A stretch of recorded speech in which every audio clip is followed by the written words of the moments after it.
It's an effective tool for integrating some of the experiences, just to allow space around them, around whatever experiences we may have had or insights that may have come through the plant medicine work, that there's space for that to settle. Oftentimes our minds can really kick in and start to analyze and overthink and try and figure things out. And when we're in and allow for a state of yoga nidra, there's a lot more space and a much broader bandwidth of our intuitive wisdom body to hold all that arises.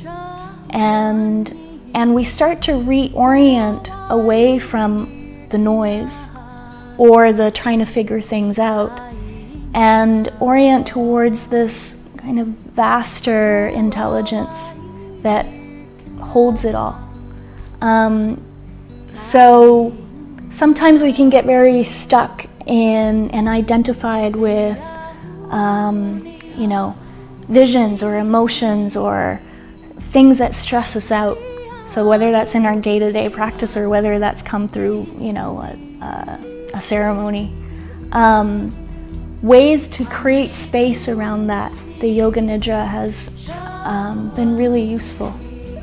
And just, it also offers a really useful kind of bigger picture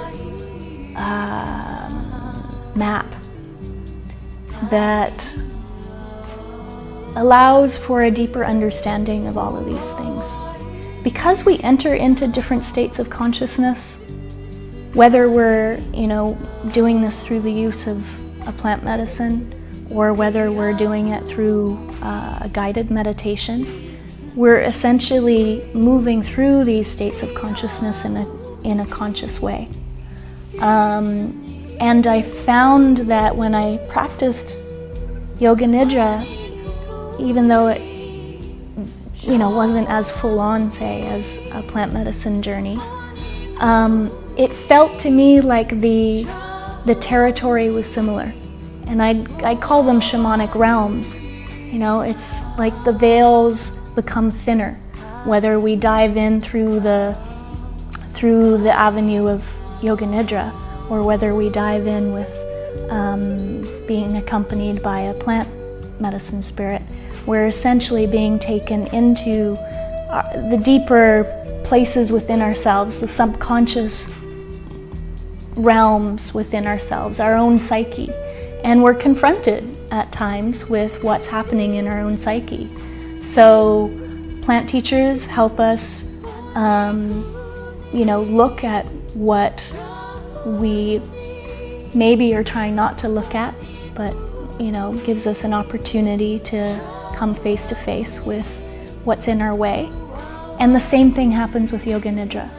So oftentimes what is deeply, you know, in the underground, but is always operating in our day-to-day lives without us consciously knowing, and perhaps getting in our way a lot, with these tools we have the opportunity to bring them into the light, essentially, where they're seen. And when they're seen, they can be released and let go and move back into, you know, the field of consciousness. So I find these tools really, really powerful, and they have this nice relationship if we bring them together in an intentional way.